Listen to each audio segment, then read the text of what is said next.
¿Listo? Bueno, pues creo que ya estamos la mayoría. Y pues el día de hoy vamos a tener como profesor invitado al doctor, qué bonito se escucha, al doctor Lenin Adolfo Zamorano Martínez, de quien precisamente voy a tomarme unos breves minutitos para leer su reseña curricular para que conozcan de quién se trata. Él es licenciado en psicología con mención honorífica por la UNAM. Es especialista en terapia familiar sistémica, crítica a los derechos humanos, estudios de género, sexualidad y disidencias sexogenéricas, estudios culturales de la violencia y discriminación, sociología de las emociones y estudios críticos de la discapacidad. Es doctor en psicología social y ambiental con mención honorífica por la UNAM. Es líder de inclusión y consejero emocional en el Instituto Tecnológico de Monterrey. Tiene la distinción al mejor asistente de investigación regional en la Red Internacional para la Resiliencia de Juventudes Queer, ganador del 10º concurso de tesis sobre discriminación, categoría doctoral, por el COPRED, galardonado como mejor plática de divulgación científica 2023 por la Asociación Civil DIBU. Es miembro de la Red Multidisciplinaria para la Investigación sobre Discriminación y tiene investigaciones publicadas en revistas científicas de alto impacto a nivel nacional e internacional, ¿no? Entonces, Lenin, pues tienes toda la palabra y creo que ya puedes compartir. Déjame ver. Sí, ya puedes compartir.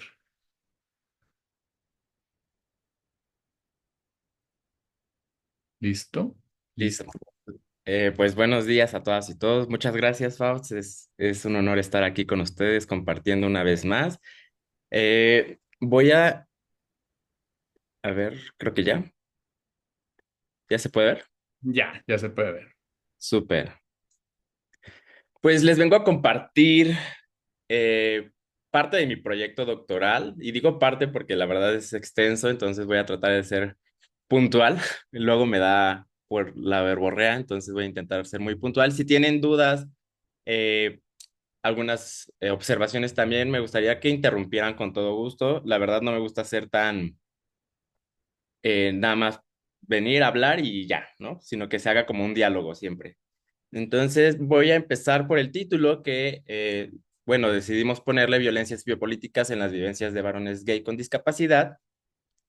Es importante mencionar quiénes estuvieron en mi comité porque a pesar de que es un proceso creativo que, que de formación para uno mismo, también está involucrado muchas voces, ¿no? Estuvo la doctora Tania como mi tutora principal, Tania Rocha Sánchez de la Facultad de Psicología, como tutora adjunta la doctora Guadalupe Acle de la FE Zaragoza, como tutora externa estuvo Shibón Guerrero del SAGE en la UNAM, y como jurado A estuvo la doctora Blanca Sardel Jacobo de la FES Iztacala, y como jurado B estuvo la doctora Ariadna Esteves del CISAN.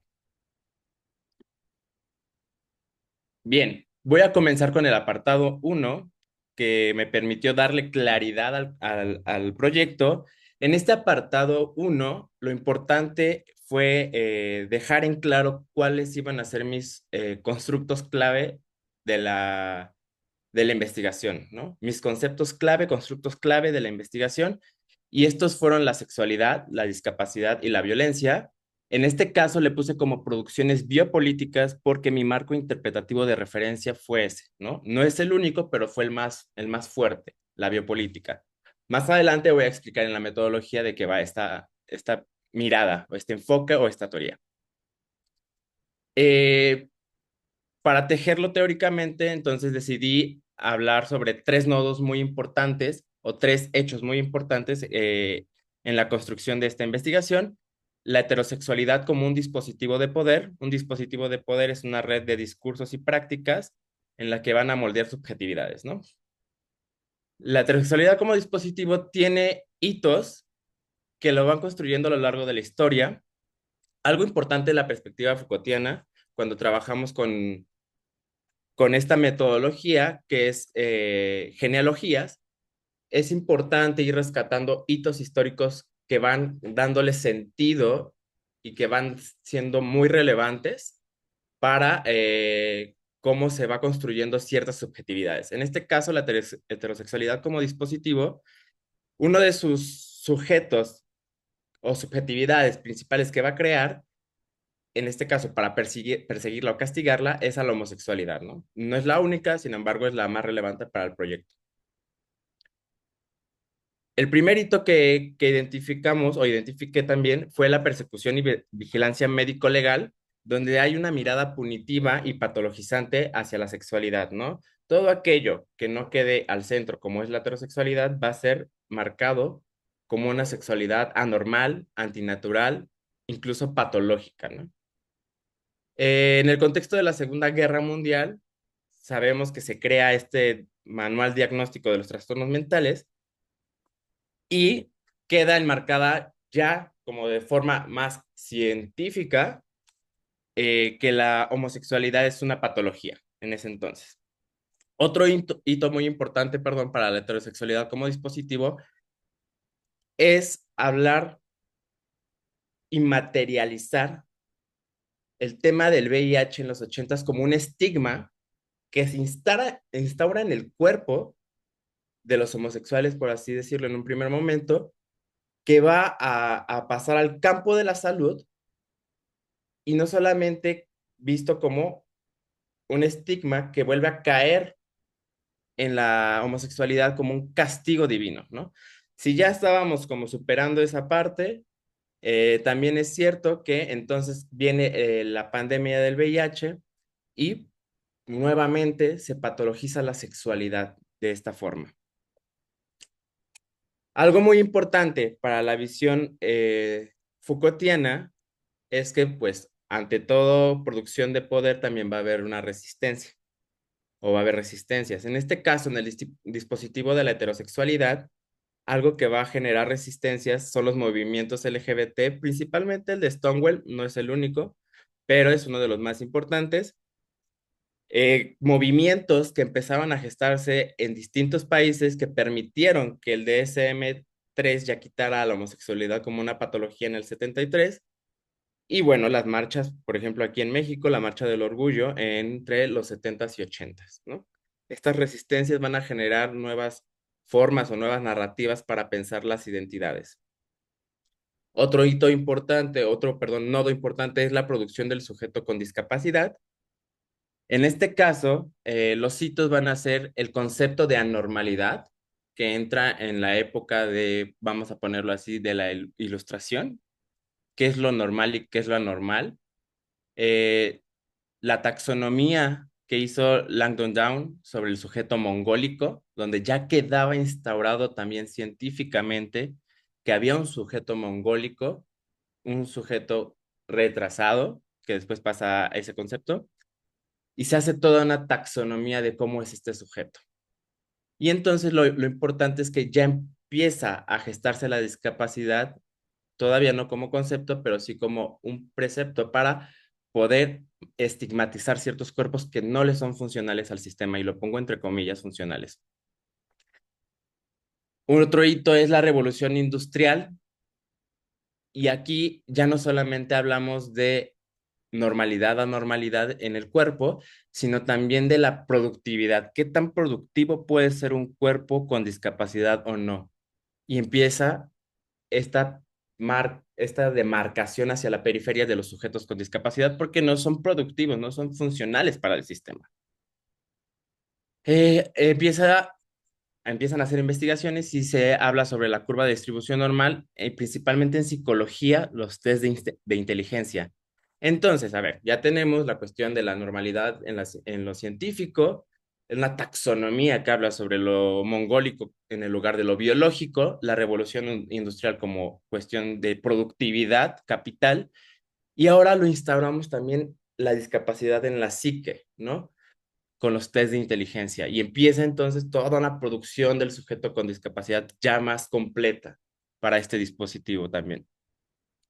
Va a haber resistencias, principalmente son los movimientos de vida independiente, nada de nosotros sobre nosotros, sin nosotros, que es una forma de un llamado, una denuncia política de que no sea haga producción de investigación, políticas públicas o denuncias sociales si no están involucradas quienes la están viviendo, en este caso las personas con discapacidad. El modelo social de la discapacidad de Mike Oliver, porque recordemos que durante mucho tiempo el campo de la medicina tradicional, lo voy a poner así, cooptó mucho de la producción de conocimiento y quedaba demarcada la discapacidad como una patología también, ¿no? Entonces habla del modelo social Mike Oliver de que hay procesos discapacitantes. La sociedad es la que va contando o produciendo narrativas que van discapacitando. Y la última, el eje de la violencia como una tecnología de poder, recordando que la violencia tiene como objetivo dañar necesidades básicas, físicas y psicológicas, económicas, sociales y políticas, ¿no?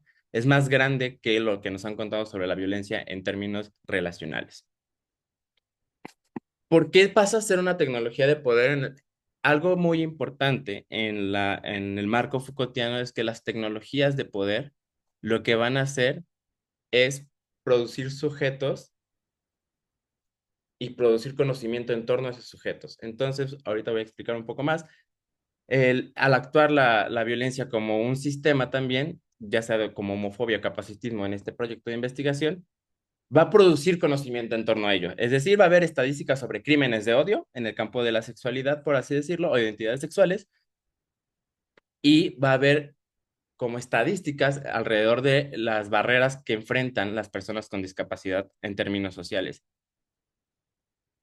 Lo curioso es que no es un conocimiento que se ha aprovechado al 100 porque quedan como números nada más en cuanto pasan a términos sociales.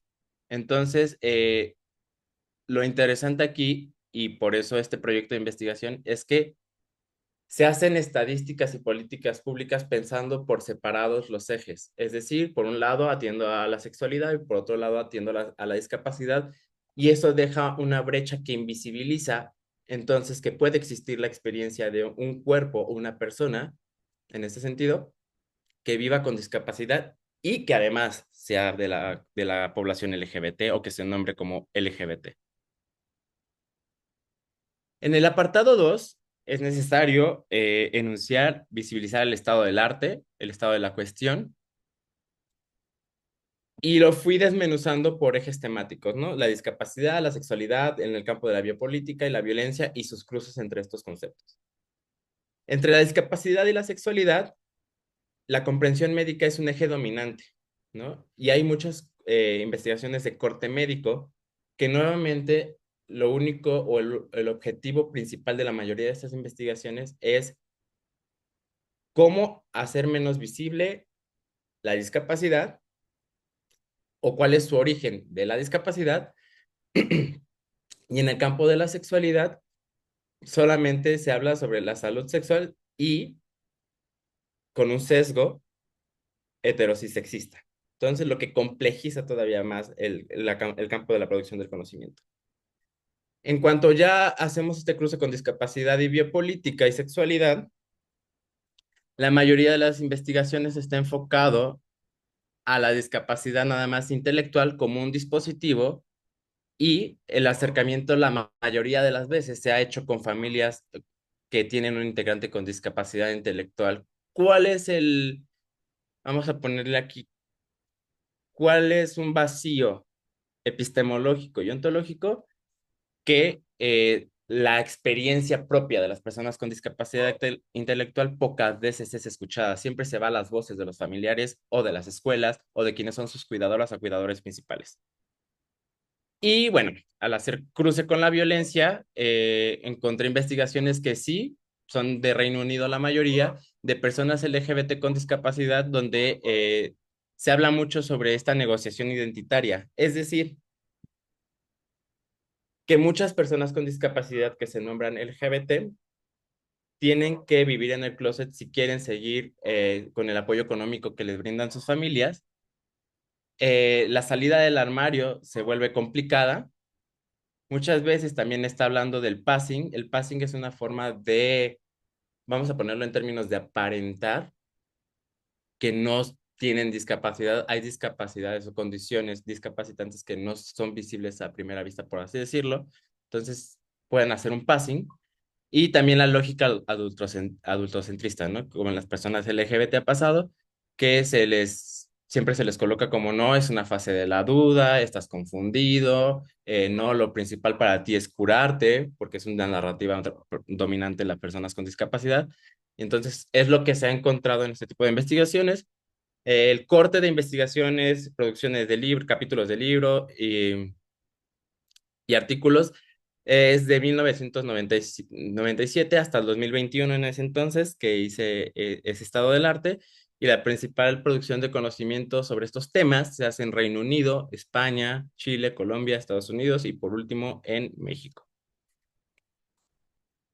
Hasta aquí, ¿todo bien? ¿Alguna duda, una observación? Algo que tal vez estoy omitiendo decir de la diapositiva. Ay, es que no veo sus caras. Mm. Hay Muy una... bien, gracias. Ok. Disculpe, el concepto que empleó de passing podría ser como similar a ocultar. Ujú. El passing es como hacerlo menos visible una condición que puede ser vulnerable o una condición vulnerante, ¿no? Como ha sido la sexualidad, la discapacidad, por ejemplo. Ok, gracias. A ti. Ya para el apartado 3 es este apartado metodológico donde es importante sí hacer evidente desde qué posicionamiento paradigmático estoy partiendo, qué marcos interpretativos van a construir mi investigación, el objetivo general, el tipo y diseño de estudio y las técnicas de recolección de la información. En este caso, mi posicionamiento paradigmático es el postestructuralismo, donde tiene cabida el marco interpretativo de la biopolítica y la psicología social crítica. Y también mi posicionamiento paradigmático fueron los nuevos materialismos feministas, donde tuvo cabida el marco interpretativo del giro feminista afectivo, vamos a entenderlo, afectivo feminista. El objetivo general fue comprender cómo significan y resignifican las experiencias de vivirse hombres gay con discapacidad, así como las formas en cómo operan las violencias en sus vidas y las resistencias que generan ante esas violencias. Ahorita va a quedar más claro por qué ese objetivo. El tipo y diseño de estudio es de corte cualitativo. El método fue biográfico narrativo porque recordemos que el biográfico narrativo, bueno, la investigación biográfica lo que nos permite es indagar en trayectorias de vida y hacer retrospectivas y hacia adelante también, ¿no? Entonces nos permite una riqueza informativa, no solamente en el presente, y nos permite también construir, ver cómo se ha construido la subjetividad de esta persona a lo largo del tiempo. Narrativo, donde lo central es el lenguaje, cómo se cuentan, cómo se presentan las personas incluso y cómo se están percibiendo a sí mismas. Y la aproximación fue interseccional por la naturaleza del estudio, de las personas con las que estaba construyendo el conocimiento, que fueron los participantes. La técnica de recolección de la información fueron entrevistas semiestructuradas y los análisis principales fueron narrativo temático, estructural e interpretativo. El temático es resaltar tal cual de cada trayectoria de vida cuáles son los temas principales que están abordando. Ah, discriminación, aquí hay violencia, en esta parte me estás diciendo que vivió abuso sexual. Es resaltar esos temas. Estructural es respetar la forma en la que la persona contó la historia o respondió a esa pregunta o se presentó en la investigación. Es presentarlo tal cual, respetar ese orden en el que la persona se va narrando. E interpretativo ya es hacer uso de los enfoques y los marcos interpretativos para poder darle sentido teórico a la investigación. Fueron hacia el interior de cada trayectoria, es decir, de forma vertical le llamamos, y lo que transversaliza, que es horizontal. Cada historia o cada trayectoria es única, por eso es importante hacer este tipo de análisis de trayectoria o vertical, y al mismo tiempo ver qué se compartían en esas historias, qué es lo transversal, qué es lo horizontal que está rescatando en todas las demás experiencias. Los programas fue Max Qda y bueno, es que también a veces no soy tan fan de la tecnología, ya me ganó la tecnología, entonces lo hice a la antigüita, ¿no? Con mi Word, con mis transcripciones de Word, pasarlas a un Excel para hacer mis tablas y darme más estructura a mí, porque a veces los programas me ganan. Bien, fue muy importante destacar este tipo de cuadros que estoy presentando, porque a veces en el engolosinamiento o búsqueda de información nos vamos perdiendo con los objetivos y preguntas de nuestras investigaciones, ¿no? Y es importante tener un mapa que nos vaya dando esta estructura para no ir más allá y perdernos en el proceso, porque a veces perdemos estos objetivos o preguntas que tenemos al inicio. Entonces, las preguntas de investigación están de acuerdo a los objetivos específicos y a ciertos ejes de las entrevistas. Mi primera pregunta está vinculada al objetivo específico A. La primera pregunta fue cómo significan y resignifican estas experiencias de vivirse hombres gay con discapacidad. El objetivo fue conocer las narrativas que han significado estas experiencias de vivirse hombres gay con discapacidad. Y el eje de la entrevista fue el identitario, que es para conocer cómo se presentaba cada participante y en segundo plano, detonar estas narrativas tras una pregunta sobre cómo es esta experiencia de vivirse hombres gay con discapacidad. Vi un comentario por ahí, no sé si...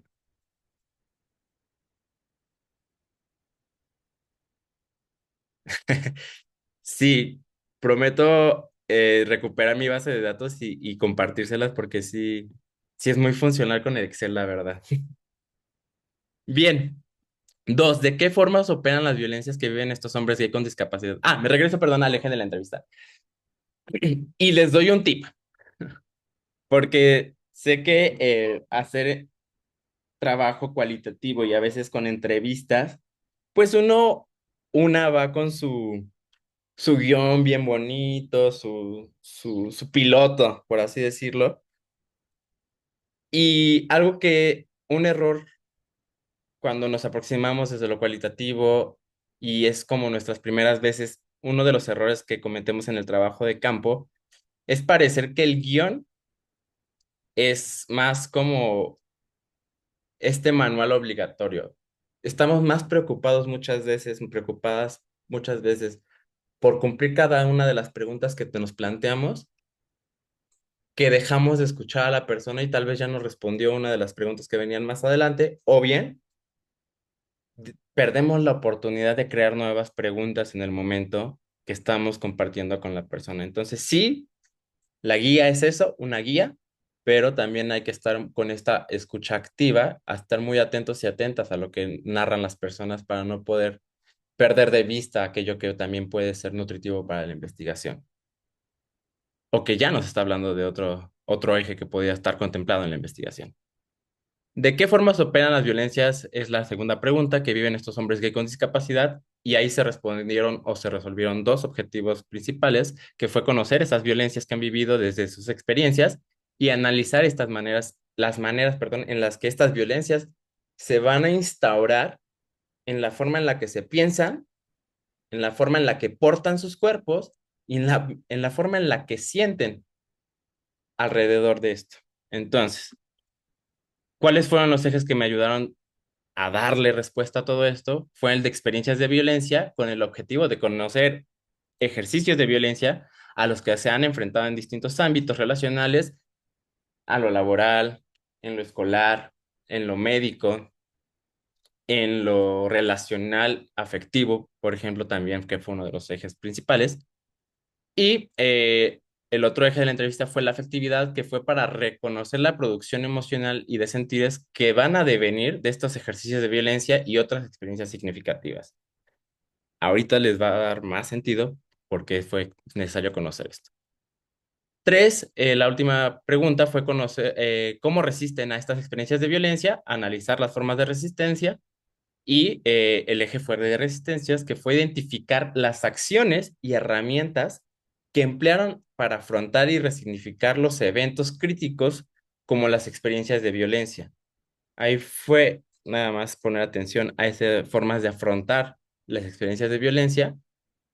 Y bueno, sobre los participantes, es importante mencionar que esta investigación pues se gestó, se dio en el periodo de confinamiento de la pandemia. La convocatoria se lanzó en redes sociales y así fue como fueron llegando los participantes, se fueron incluyendo y decidieron participar. Fueron 7 en total de distintos estados que van de Mérida, Puebla, Zacatecas, Ciudad de México, Michoacán, Querétaro, distintas edades como vemos, desde los 19 años, perdón, hasta los 57 años, con distintas manifestaciones de discapacidad o procesos discapacitantes, que es lo motriz, lo visual y lo auditivo. Aquí es importante hacer la diferencia entre la discapacidad y el diagnóstico médico. Entonces, para mí fue importante preguntar también eso y dejarlo en claro en mi investigación, porque no siempre, para más bien quitar esta visión patologizante sobre la discapacidad también, ¿no? Una cosa es el diagnóstico, otra cosa es la discapacidad y otra cosa es cómo ellos interpretan estas vivencias, ¿no? Entonces, Enrique, por ejemplo, fue diagnosticado con parálisis cerebral, lo que se tradujo en una discapacidad motriz. Es de Mérida, Yucatán, y a él fue por videollamada. Alonso, 36 años, motriz, su diagnóstico es para paresia espástica hereditaria, que es una condición médica crónica progresiva que se expresa en cierto momento de la vida, la mayoría de las veces en la etapa adulta, y que va afectando la motricidad de la persona, ¿no? De Puebla fue por videollamada. eh, Luis, de 20 años, con una condición de discapacidad visual, ceguera congénita, es decir, al nacer se le diagnosticó esta condición de ceguera. De Zacatecas, a él fue por llamada por celular, al igual que Sandor, que vive con discapacidad visual. ¿Por qué? Porque para poder hacerlo vía Zoom, ellos necesitaban a alguien que enfocara la cámara o que les pudiera ayudar a configurar el equipo y querían estar solos, entonces no querían ayuda. Por eso fue por llamada por celular.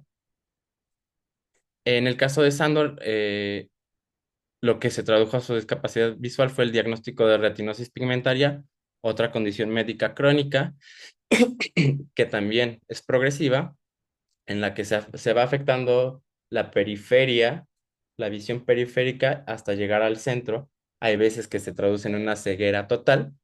Entonces, por eso es importante mencionar estas diferencias diagnósticas. Alfredo, de 30 años, en una discapacidad motriz, y el diagnóstico fue síndrome de Brown-Séquard por un accidente. Es una lesión en la médula espinal, de San Martín, Michoacán. Consejero, 19 años, una discapacidad auditiva con diagnóstico de sordera adquirida por un golpe. Y Dani, de 21 años, motriz, y él desde el nacimiento tuvo una lesión medular incompleta. Sobre los resultados a grandes rasgos, ahorita se dividió en dos categorías grandes. La primera categoría, que es sobre el análisis hacia el interior de cada trayectoria, la decidí nombrar Nada sobre nosotros y nosotros, procesos narrativos de los participantes, en donde se hizo una presentación y descripción breve que me permitió conocer a cada participante, y después con esa información de las entrevistas hice gráficos de procesos narrativos. Ahorita los vamos a ver. Y la categoría transversal, que fue, ahí salieron 3 categorías grandes y sus subcategorías, ahí es el análisis más interpretativo todavía. Violencias biopolíticas. Ay, hay mensajes, hay mensajes, hay mensajes. Ah, alguien tiene un problema con la presentación, pero creo que las y los demás sí la pueden ver, ¿verdad? Sí, sí, gracias. Sí. Aunque sí la dejé de ver por eso. Perdón. Entonces creo que es del equipo de la persona. Ahorita lo checo, gracias. Vale. En la categoría transversal, lo que se hace presente en la mayoría o en todas las historias de vida de los participantes me permitió hacer el análisis interpretativo desde las violencias biopolíticas, en donde están las subcategorías, ¿no? Efectos materiales y subjetivos de la violencia y la producción de agencia. Vamos a verla más a detalle. ¿Cómo fue Nada sobre nosotros y nosotros, estos procesos narrativos de los participantes? La presentación y descripción fue tal cual preguntarle a los participantes: me gustaría saber quién eres, cuál es tu edad, a qué te dedicas, con quiénes vives, este tipo de dinámicas para saber quiénes son, y ellos compartían cierta información, ¿no? Es respetar que comparte cada participante y cómo se cuenta cada participante, cómo se narra a sí mismo cada participante. No es lo mismo la narrativa de Enrique, de tengo 31 años, me dedico, soy consejero y educador de la sexualidad. Hay narrativas que son más nutridas y otras no, y esto tiene que ver, si ya lo vemos más al fondo, con las experiencias de vida que tuvieron a lo largo del tiempo, ¿no? Pueden ser experiencias de violencia, experiencias traumáticas también. Entonces, es analizar también todo ese tipo de presentación. Como vemos, les digo, Enrique es una presentación con contenido, la de consejero no se ve tan nutrida hasta cierto punto, y la de Luis, pues bueno, Luis se extendió, ¿no? Por ejemplo. Para entender los gráficos de los procesos narrativos, era algo que surgió de último momento porque no le podía dar, no encontraba la forma de darle sentido a la información, era mucha, y quería que fuera más resumida. Entonces optamos por hacer estos gráficos de procesos narrativos, y cada gráfico tiene símbolos, su significado y la abreviatura con la que los vamos a ver. Este símbolo de la flecha es un orden, es hablar del orden cronológico en términos de trayectoria de vida de cada participante. Esta línea de como curva es el proceso narrativo, que son diferentes colores que van a distinguir a los participantes. Están abreviados como PN o C. Este cuadrado fue el enmarcamiento, decir que es un giro narrativo afectivo.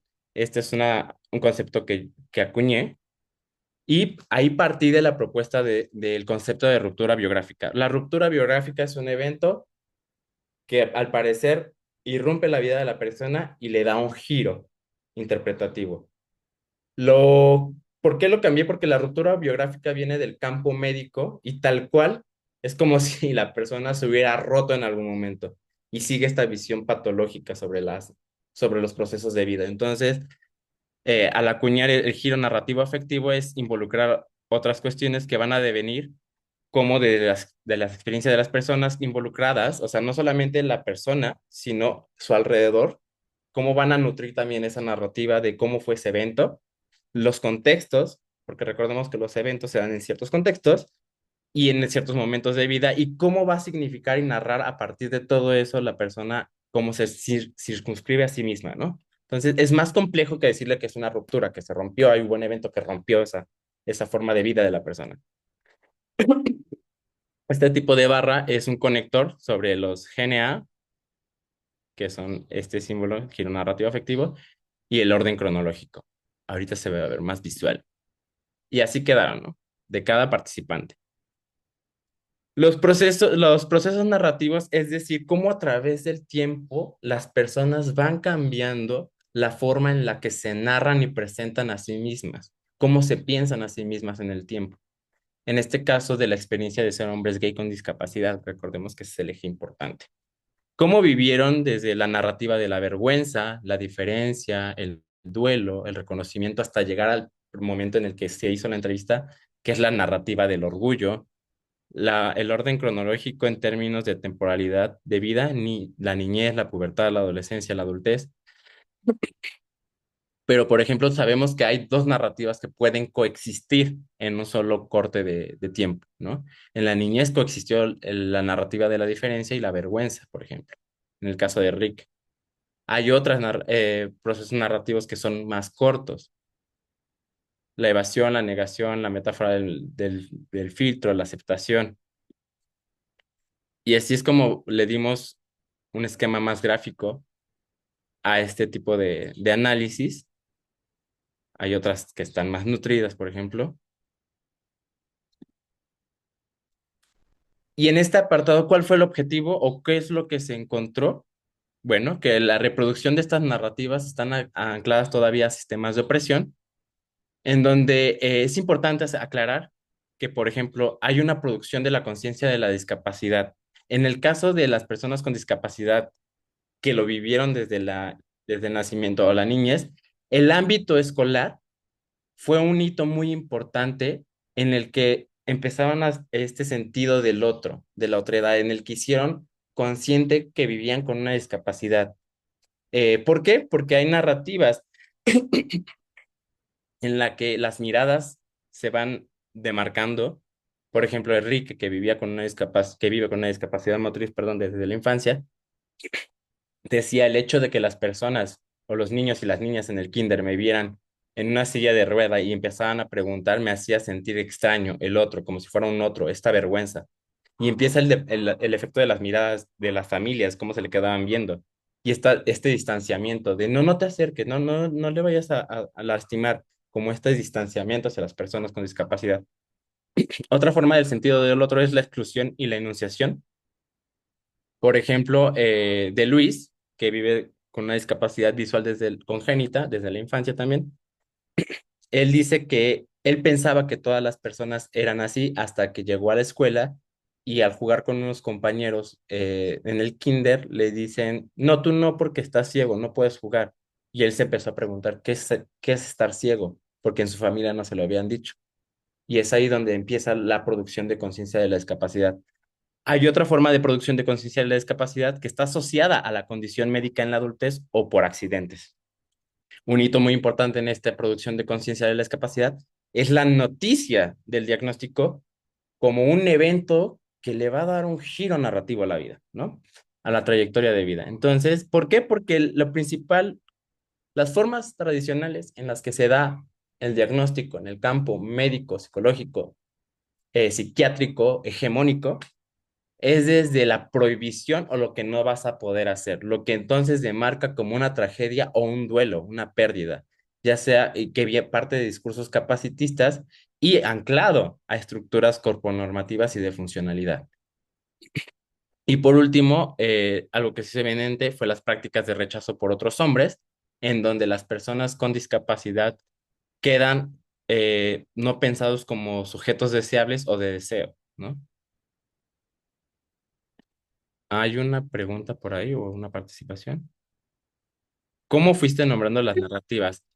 El análisis narrativo también tiene su chiste, pero el hecho de que haya sido un análisis estructural, es decir, respetar la forma en la que se fueron contando, también es eh, importante cómo nombran ese fragmento de narrativa. Ellos lo nombraban tal cual, es que para mí fue una tragedia, es que para mí fue la vergüenza, es que para mí fue el duelo.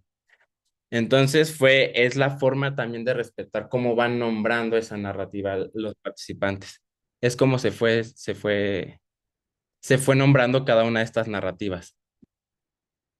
No sé si hay una mano o Sí, sonó por ahí. Sí, ajá, sí. adelante. Por ejemplo, todos los vectores que pusiste tú, o sea, ¿son creación tuya o ya hay una uniformidad del mundo de la investigación? ¿Cuáles? Es la que presentaste antes, que es ese, los cuadritos, la Ah, flecha. esa es creación propia con mis tutoras, mi tutora principal. Ah, ok, ok. Fue más, No, fue más ajá. gráfico para nosotros. Necesitábamos algo que fuera muy gráfico porque sí era demasiado texto. No, está súper bien. Es que fíjate que, por ejemplo, en la parte de administración y procesos, sí hay, ¿no? Hay como que esto significa inicio, esto significa riesgo, eso significa... Ajá. Entonces, no sabía si en la psicología también había algo o también podías hacerlo como creación propia, que se me hace súper interesante, que también tengas esa facilidad, ¿no? De hacerlo como creación propia. Y lo que me encantó ahorita justo también era, ¿por qué uno, por ejemplo, este tiene un miedo y otro miedo, ¿no? A lo mejor este tenía dos miedos y el otro tenía un miedo. Entonces tú respetabas como ellos definían ese suceso que tú preguntabas. Y lo interesante justo de las trayectorias de vida y las narrativas que van cambiando a lo largo del tiempo es que incluso algo que se puede nombrar de la misma forma, el significado va a ser diferente, ¿no? Porque ya hay otra experiencia demarcada ahí. Entonces, por eso, por ejemplo, acá no, fue miedo, pero hay una significación diferente a cómo lo vivió en otro momento de su vida, por ejemplo, en la adolescencia, ¿no? Mm, ok, ok, gracias. Sí. Eh, en la otra parte de los análisis, las categorías grandes, teóricas, violencias biopolíticas, fue una de las más grandes, en donde las subcategorías eran tácticas de coacción y coerción en las instituciones médicas. Aquí el objetivo de las instituciones médicas y de los médicos y médicas, partícipes de todos estos procesos, era el objetivo de hacer dóciles o funcionales a los cuerpos. Es decir, vendían la promesa de vamos a operar a su hijo para que no se le note más la discapacidad, porque sabemos que el mundo de la adolescencia es muy, muy violento, entonces para que no sufra todo eso. Aquí, ¿por qué se vivieron como tácticas de coacción y coerción? Porque fueron sometidos sin su consentimiento y principalmente, por ejemplo, en la narrativa de Enrique, recuerdo que eh, a él lo obligaron a someterse a esta operación donde le prometieron que iba a quedar como imperceptible su discapacidad motriz. Sin embargo, al practicarle la operación, le hicieron una mala práctica y el resultado esperado fue todo lo contrario, que terminó usando una silla de ruedas nuevamente, ¿no? Entonces, él la vivió como la tragedia, el duelo nuevamente, y fue un proceso muy difícil para él en ese momento. Eh, el dispositivo de la discapacidad, lo que decía, rehabilitar o hacer menos visible o evidente esta discapacidad, y fueron actos violentos, sometidos en actos violentos. Por ejemplo, en el caso de Dani, en el proceso de rehabilitación de sus cirugías, también tenía discapacidad motriz, eh, se enfrentó a una de las médicas que estaba acompañando en este proceso de rehabilitación en un proceso violento, ¿no? Eh, a Dani le costaba de repente mantenerse de pie, sostenido por la fuerza, tenía que emplear una fuerza mayor y en este proceso de rehabilitación le demandaban eso y la persona que estaba ahí, que del campo médico que le estaba acompañando era muy violenta, ¿no? Le decía, ay, levántate, pareces muñeco de trapo, eres muy débil, le cuestas mucho al gobierno, que no sé qué, pues, y tú perdiendo el tiempo. Entonces, todo este tipo de narrativas se van traduciendo en las tácticas de coacción y coerción médicas donde van a ser dóciles e intentar hacer funcionales a los cuerpos. Estrategias de exclusión en las escuelas, que son estos medios empleados para mantener o hacer funcionar el dispositivo de la discapacidad y de la heterosexualidad en conjunto, van a posicionar jerárquicamente a los sujetos en el marco de las relaciones y los van a mantener a los márgenes, ¿no? Como estos procesos de exclusión de tú no puedes jugar, como de estos procesos en los que muchas veces el profesor o la profesora pasaba por compasión, vamos a poner entre comillas, al estudiante. Entonces, todo este tipo de estrategias son formas de excluir a las personas. Las prácticas que precarizan el desarrollo de la formación profesional y laboral, que son estas prácticas de poder que se van a materializar en condiciones que van a obstaculizar, negar o imposibilitar el ejercicio de un derecho laboral o profesional. En el caso de Alfredo, él estaba formándose como médico y quería hacer sus prácticas en el IMSS y tal cual encontró una cláusula en la que no permitían prestadores o prestadoras de servicio social. Me parece que tuvieran alguna discapacidad o que estuvieran o mujeres embarazadas, lo que se nos hizo muy, muy impactante. Él se movilizó para poder como cambiar todo esto, pero pues bueno, al final de cuentas es una práctica que precariza la formación profesional. A Enrique le han negado muchas veces el empleo por tener una discapacidad. A Luis, que se dedicaba a escribir novelas, quería escribir una novela sobre su propia experiencia, pero la editorial le dijo que cómo se atrevía a contar la historia de una persona con discapacidad que es LGBT. que eso pervertiría a las demás personas con discapacidad. Entonces, nuevamente está como demarcado esta complejidad interseccional de las violencias. Prácticas y discursos que reifican y condicionan a los sujetos en experiencias socioafectivas y sexuales. Las violencias que vivieron los hombres gays con discapacidad por otros hombres gays, principalmente, que van a producir sujetos que se apegan a estas normas y otros que no. En consecuencia, serán sujetos a prácticas y discursos que los cosifican. ¿A qué me refiero con esto? Por ejemplo, hubo experiencias de violencia sexual donde se pensaba al participante con una discapacidad que era un objeto sexual más que un sujeto de deseo, un objeto en el que se podía descargar toda esta relación de poder y abusar sexualmente de la persona, ¿no? Enrique vivió 2 intentos de violación. Entonces, todo ese tipo de prácticas son las que se van demarcando en el campo como una biopolítica hacia las personas con discapacidad que son LGBT. Estas violencias o toda esta producción violenta tiene efectos materiales y subjetivos que van a tener que se van a instaurar, perdón, en los cuerpos como formas de autogobierno, que es un concepto Foucaultiano, que es el gobierno de los placeres, del deseo y todo esto, y subjetividades empresarias de sí. Es decir, que si viviste violencia es porque eres gay o es porque vives con discapacidad, así que tú te debes hacer cargo de esta experiencia, ¿no? Estaba mucho la narrativa de es que esto, pues claro, me pasa porque pues yo vivo así, yo soy así, o yo elegí ser así, o yo nací así, me lo merezco. Son como este tipo de narrativas que van sintiendo culpa a los participantes por vivir esas experiencias de violencia. Y bueno, el cuerpo y las contingencias emocionales. Aquí lo importante que también he publicado en otros artículos es que viene de la perspectiva de Sarah Met, ¿no? Que las emociones no solamente son procesos psicológicos, sino que son más estos, vamos a entenderlo como facilitadores sociales que permiten unir o separar a los sujetos. En este caso, están mediados por relaciones de poder también las emociones y van a establecer los vínculos, ya sea desde un lugar jerárquico, como productoras de subjetividades y desencadenantes de actos de resistencia. Mucha de esa tristeza, mucha de esa rabia, mucho de ese enojo por vivir esas experiencias en el tiempo se fueron transformando como plataformas para poder desencadenar actos de afrontamiento que se van a traducir en resistencias hacia estos sistemas de poder. Que viene la producción de agencia, eh, ya sea desde lo individual y redes de apoyo, las posibilidades de acción para a partir de estas condiciones y posiciones, y una respuesta o giro a la violencia, ¿no? Es importante destacar las redes de apoyo porque justo no es algo de los movimientos con discapacidad que marcan mucho es la interdependencia social. Entonces, muchos por sus familias, por sus amigos fueron apoyados, acompañados, y eso les hizo dar un sentido político a su vida para poder accionar y poder transformar sus entornos más inmediatos. Hay un micrófono.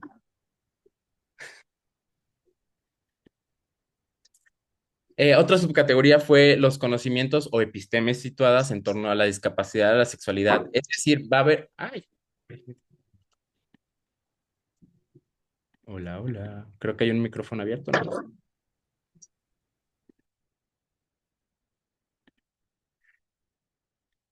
El, estas epistemes situadas, es decir, a partir de la experiencia de la discapacidad de la sexualidad, se van a reelaborar conocimientos.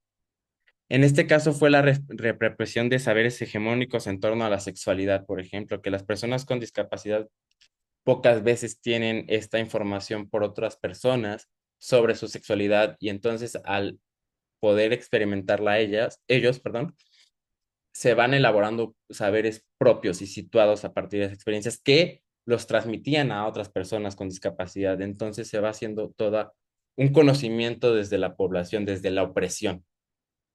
Y va a haber una resignificación de los instrumentos de apoyo como extensiones del cuerpo.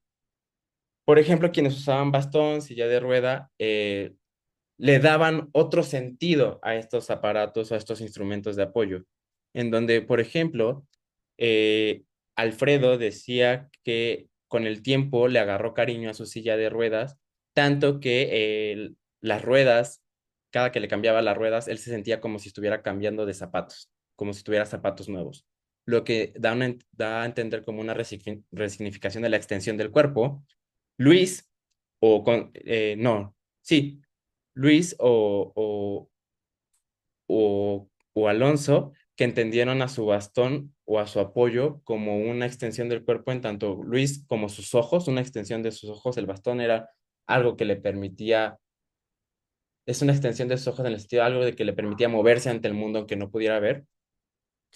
Y Alonso, su bastón, le servía como un mecanismo de filtros para hacer contactos o conectar con las personas. Él decía que el hecho de ver cómo reaccionaban las personas ante el ver su bastón le permitía saber si era una persona de confianza o no, si reaccionaban desde la repugnancia, desde el distanciamiento o se aproximaban como cualquier otra persona.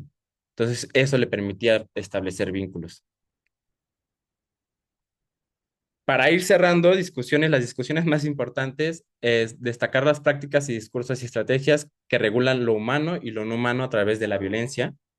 Estas narrativas predominantes sobre la vergüenza, la tragedia o el duelo siguen estando presentes en torno a la discapacidad. Sin embargo, hay que entender las narrativas como procesos dinámicos que no van a encapsular las identidades, es decir, no siempre se van a pensar de la misma manera y no siempre se van a vivir desde la misma narrativa, lo que permite o que los giros narrativos afectivos configuran estos recursos hermenéuticos. Los giros narrativos afectivos hay que entenderlos como recursos hermenéuticos que nos van a permitir interpretar la realidad más próxima que tenemos en ese momento y no solamente eso, sino nuestra propia subjetividad y nuestras relaciones.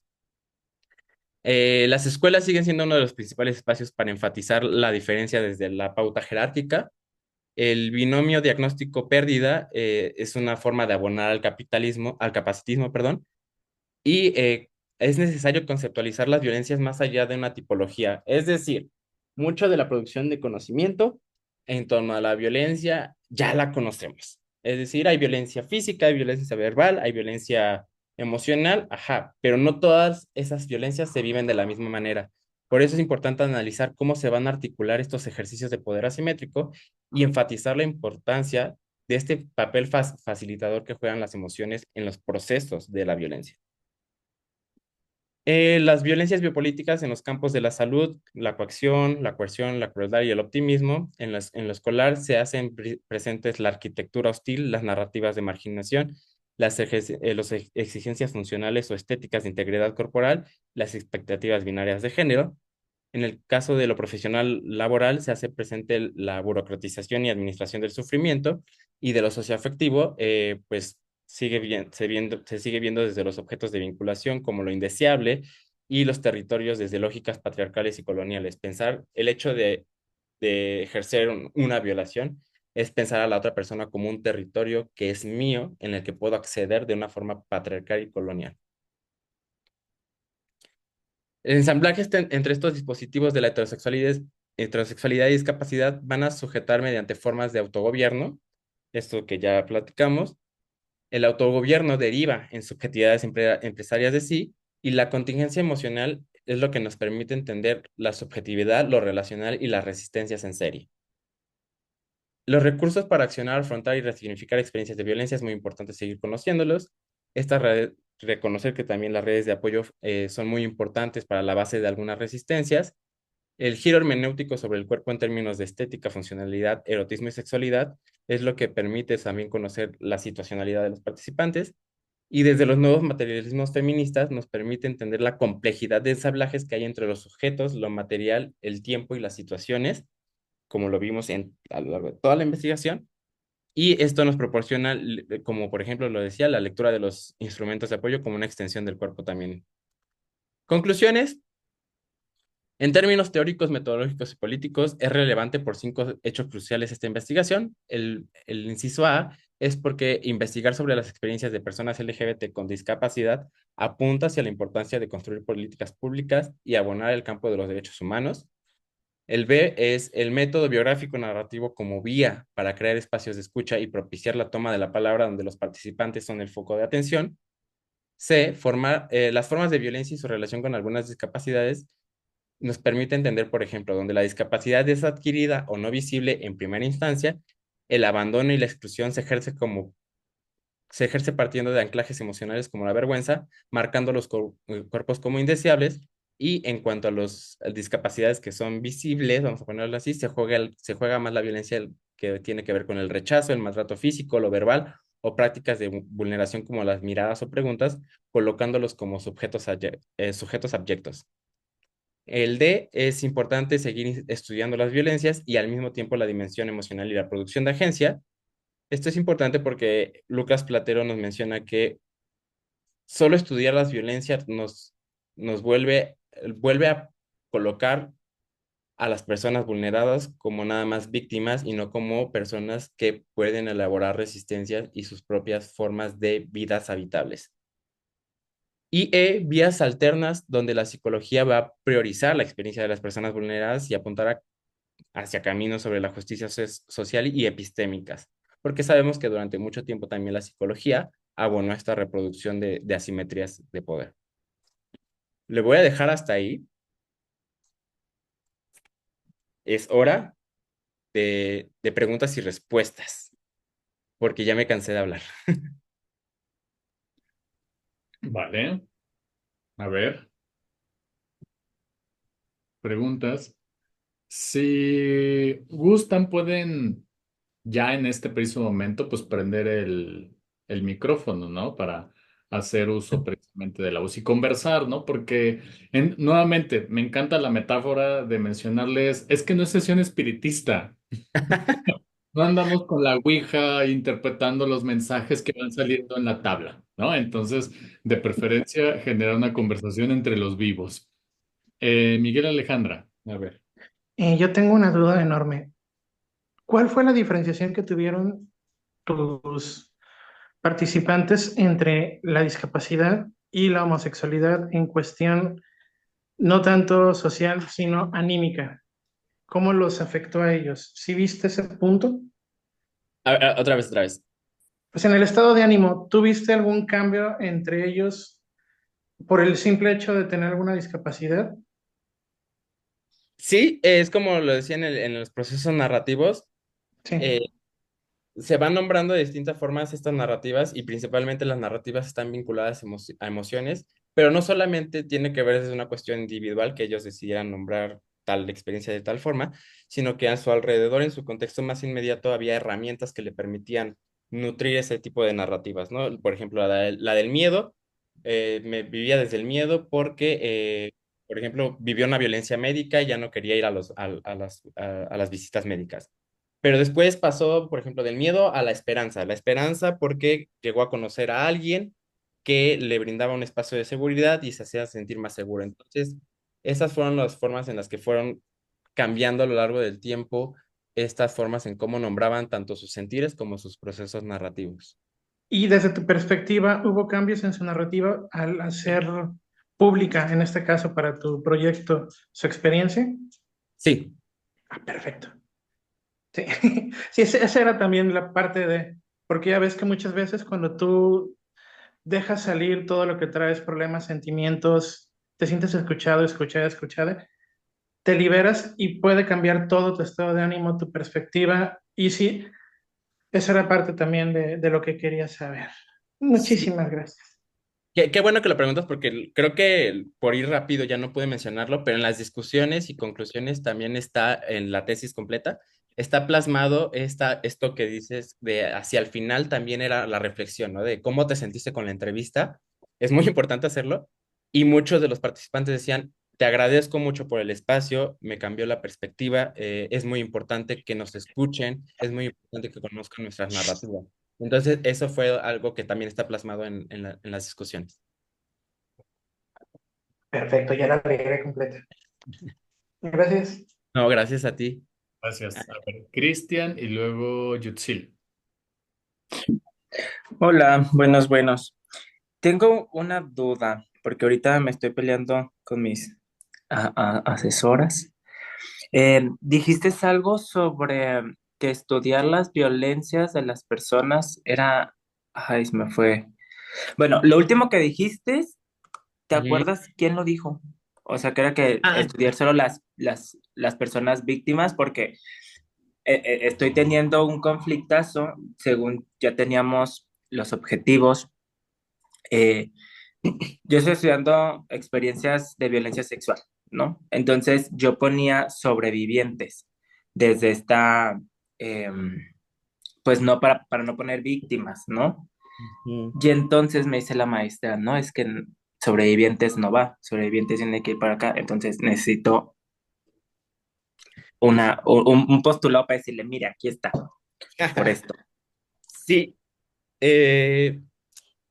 mi querido Chris, Lucas Platero, por su amplio trabajo que tiene con las personas con discapacidad también y las personas LGBT, mucho de lo que dice en sus escritos, creo que tengo el artículo, te lo puedo pasar, donde tal cual dice eso, que solamente estudiar la experiencia de violencia cristaliza la subjetividad de las personas como víctimas y estamos perdiendo de vista el potencial de agencia que tienen las personas para resignificar sus procesos de vida, ¿no? Ok, ok. Y, y ese también fue un tema de debate en uno de los seminarios que estuve, porque el término víctima también sabemos que sí ha sido necesario, pero ha terminado por categorizar a las personas. Y algo que también platicábamos, porque había una tesis sobre mujeres, se quería nombrar como mujeres sobrevivientes a la violencia sexual también, algo así. Y creo que el término sobrevivientes, mm, ¿cómo ponerlo? No sé si es que así se vivan tus participantes. ¿Cómo lo han vivido tus participantes o cómo has notado tú que lo viven como tus participantes? ¿Como algo a lo que sobrevivieron o ha sido todo un proceso de resignificación? Pues es que ha sido bien complejo. Ujú. Una, porque estoy muy atorado, pero cuando yo lo tomaba con los participantes, sí lo veían como un proceso de sobrevivencia, ¿no? Ok. Porque eran personas que de alguna u otra forma se dan cuenta cuando crecen. O sea, o sea, no hubo esta violación cruenta, ¿no? O sea, no hubo como una violación, am, o sea, tan violenta, Ujú. pero sí hubo procesos de violencia seguidos, muchos años, y entonces inclusive, pues, el sobrevivir fue salirse de sus casas o salirse de donde estaban y formar otras, pues, pues sí, otras narrativas, otras cosas, ¿no? Y mucho que venía era cuando ya resignificaban, yo así lo noto, ¿eh? Igual a lo mejor es un sesgo o algo mío, Ujú. que ya cuando resignificaban era cuando ya estaban en procesos de colectividad, cuando ya se juntaban con otras personas, ya decían como, ah, me pasó esto, no, pues a mí también, entonces ya estando en colectividad, ya ahora sí, yo como que entiendo, le doy sentido que ya resignificaban. Ya, ok, ok. Algo que platicábamos con Tania Rocha en uno de los seminarios y que justo hablaba sobre los tipos de narrativas que hacemos en las investigaciones. El término de sobreviviente viene también mucho desde una lógica médica. ¿Por qué? Porque, por ejemplo, siempre está sobrevivientes del cáncer. Y sí, fuiste un guerrero, una guerrera. Y es lo que decían las participantes, ¿no? Es que yo no soy un guerrero, una guerrera, ¿no? Yo viví una experiencia dolorosa. Yo viví una experiencia de sufrimiento, ¿no? No quiero ser ese guerrero, esa guerrera que me instaura la lógica del sobreviviente. Por eso te lo preguntaba, ¿no? Porque en ese momento pues, estábamos debatiendo mucho sobre los conceptos y algo por lo que yo he optado muchas veces y he usado es justo más que sobrevivientes de violencia, es como personas que fueron objetos de violencia, porque al final la violencia lo que hace es cosificar a las personas en relaciones de poder. Es una dinámica de asimetría. ¿No? Y ya puedes nombrar tú después las resistencias o la producción de agencia de estas personas o sus procesos de resignificación de la violencia. Pero en un principio son objetos, porque el objetivo de la violencia es no pensar como sujeto al otro, ¿no? Mm. Sino como un campo para incidir. Entonces, Pues solamente lo dejo ahí sobre la mesa y te puedo recomendar lecturas también pasar. Lecturas o las que tengan la bibliografía de mi tesis, creo que ahí están. Que te puedan funcionar, ¿no? Una Porque pregunta, sí, Cristian. No, sí es todo un campo de para, debate. para también yo contextualizarme, ya que ya salí embarrado ahí no me acuerdo ya en qué proceso de tu tesis, pero como, sí, sí, es que ya también me dijeron, no, pues para que tú también revises lo de Cristian, no sé qué, pero la discusión era el usar el término o no usarlo, porque ahí me perdí un poquito. O sea, ¿cuál es el argumento en sí? Usar, usar el término, usar Ah, el término. ya. O sea, yo lo tengo, a mí me parece como, pues ya a esas alturas, como, ay, pues no sé, o sea, ya llevo casi año y medio, y entonces desde el principio, y, y pues nos hemos trabado en eso, es usarlo, y como cuestión era que me ponían, era como, pues no usé sobrevivientes, usamos personas que han vivido, pero alguna maestra y no sé si igual también fue como de, pero es que no todos viven, ¿verdad? O sea, después de una violencia sí puede haber suicidio. Yo le decía, pues a lo mejor sí. Entonces, era como la discusión, ¿no? Si lo usábamos, si no, y cuál era como la situación o el concepto que vamos a utilizar.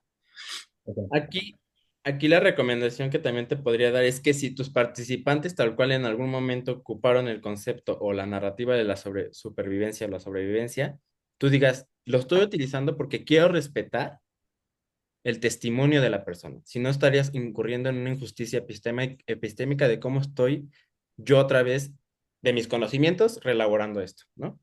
Entonces, si las personas lo nombran como tal de sobreviví y me siento sobreviviente de esta experiencia, está respetando tal cual cómo está significando esta persona su vivencia, ¿no? De cómo lo está nombrando en ese momento. Entonces, pues podría quedar por ahí. Si es que así lo mencionan, yo por ahí me iría, si es que así lo han dicho o lo han interpretado de esta forma. Nada más completarlo con el argumento y situar a el autor o la autora que lo utiliza y bajo qué principios, porque a nivel de lo jurídico, para el acceso a la justicia, sí tiene que haber el reconocimiento de ser víctima de una injusticia para que pues se hagan ajusticiables los derechos. Entonces, ese ha sido como el discurso, al menos jurídico, y que va de la mano médico-jurídico para precisamente acceder a todo el servicio pues, integral que requiere una persona víctima. Pero si en el proceso ellos se viven desde un lugar distinto y lo dicen nada más como para describirlo, quizás ahí también se pudiera utilizar el tratamiento argumentativo que tiene esta Susan Sontag con respecto a la metáfora de la enfermedad. Porque en algún punto Lenin lo estaba como anclando desde ese lugar, pero con otra autora, ¿no? O autor, la verdad, no escuché muy bien.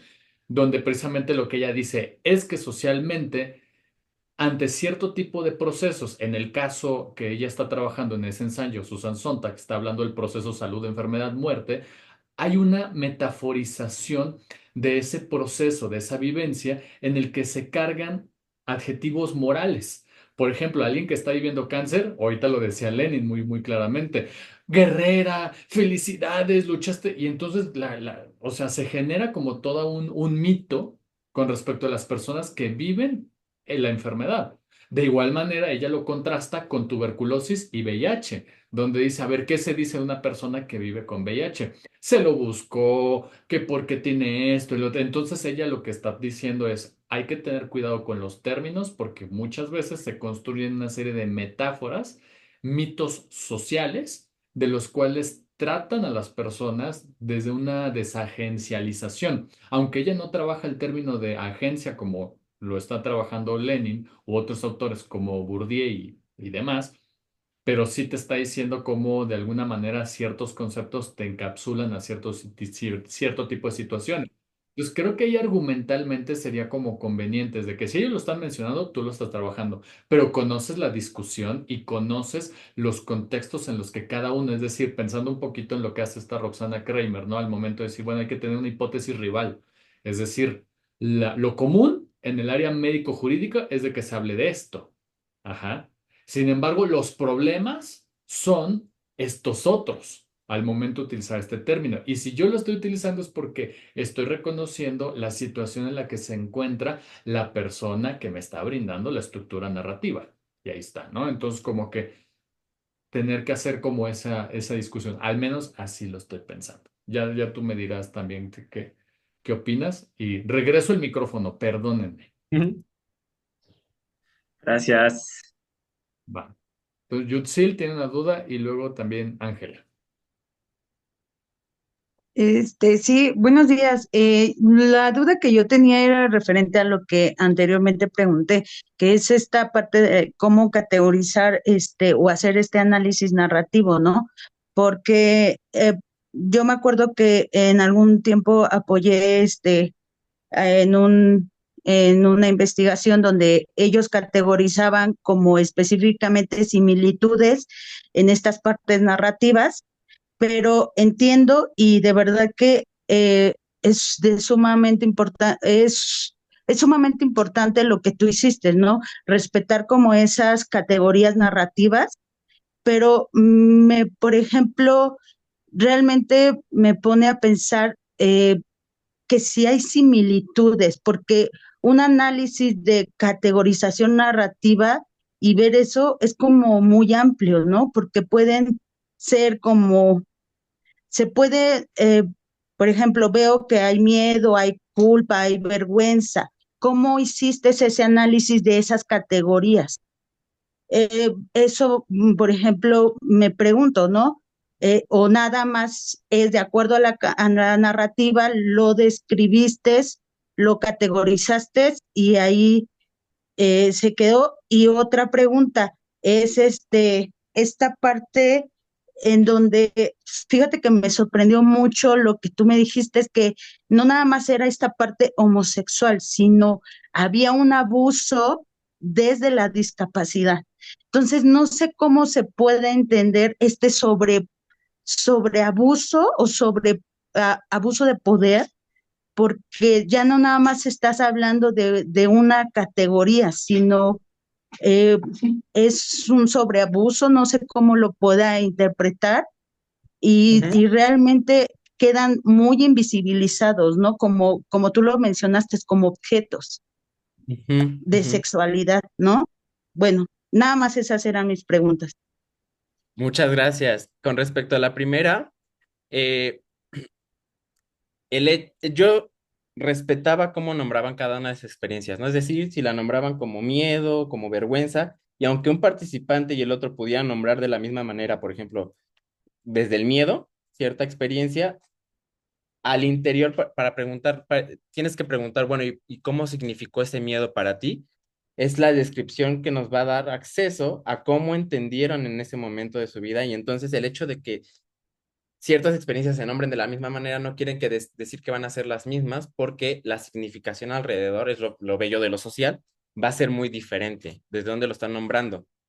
Eso con respecto a la primera pregunta.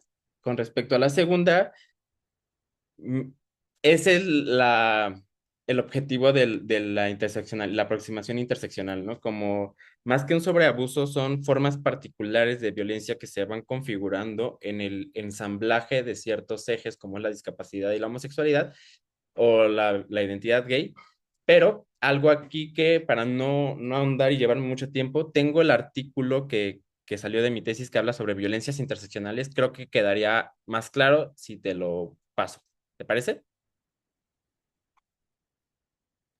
Perdón, sí, claro. Sí, muchísimas gracias. A ti. Buenísimo, no, muchísimas gracias. Ángela,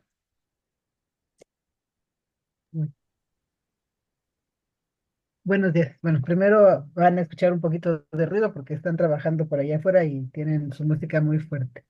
Bueno, primero, pues qué bonita tesis, qué tema tan bonito, porque en México no vemos todavía a las personas con discapacidad y si no los vemos como que la sociedad o sea, genera esta condición, menos la cuestión sexual. Entonces hay países, por ejemplo, donde tienen asistentes sexuales y mucho tipo de orientación, pero aquí no. O sea, aquí más bien creen que son angelitos Ujú. y que nunca van a tener deseo. Entonces, pues si nos puedes decir dónde la podemos consultar, también ahorita escuché que tienes un material publicado sobre esto, sería interesante leerlo. Y luego, yo la pregunta que tengo es, ¿tuviste alguna observación por haber realizado las entrevistas a través de videollamada? Pregunto esto porque primero la cuestión, el estudio cualitativo, pues Ujú. aunque ya se acepta que es un estudio tan importante como el cualitativo, algunos autores siguen mencionando que es más importante el cuantitativo. Y luego la cuestión metodológica, pues un montón de críticas, ¿no? Ujú. Entonces, más bien esa es la pregunta. Si alguien te hizo alguna observación sobre eso y cuáles fueron tus argumentos como para mencionar que es tan importante como cualquier otra. Eso sería todo. Sí, no, gracias. Sobre la tesis y el artículo, ya los dejé en el chat. El artículo está ahí en un link y la tesis está en el documento PDF. Sobre las observaciones que se hicieron, fíjate que no se me hizo tanto énfasis en eso porque justo como fue en época de confinamiento, era lo más próximo que teníamos, ¿no? No podíamos asistir, no podíamos tener presencialidad, entonces no hubo tanta observación en cuanto a ese tipo de estrategias. Lo que sí sorprendió al principio al comité es la forma en la que ellos decidían contarme casi todo, sin ningún tapujo, ¿no? Entonces, algo de lo que analizamos rápidamente en la forma en la que se estaban haciendo las entrevistas era la importancia de cómo incluso a través de la distancia, por así decirlo, logramos construir como espacios seguros a través de la calidez, del tono de voz, de la expresión incluso de aquellos que podíamos ver frente a frente de la cámara, ¿no? Como todo ese tipo de condiciones que eran muy importantes. Enfatizar como este tipo de cuestiones éticas, que cuando quisieran ellos podían abandonar la investigación, que no estaban obligados, que si había algo que no quisieran que apareciera en la entrevista, con todo gusto que me lo hicieran saber. Y el hecho de devolverles la transcripción de la entrevista después de que yo la tuviera para que la pudieran releer o dar ese chequeo y decirme, sabes que esto no quiero que aparezca, esto sí, era también otro espacio, otra forma de dar como esa calidez, ¿no? Para así decirlo, en la investigación y permitir facilitar esto. Pero observaciones en cuanto a la forma en la que los hice, no, porque era lo que había en el momento.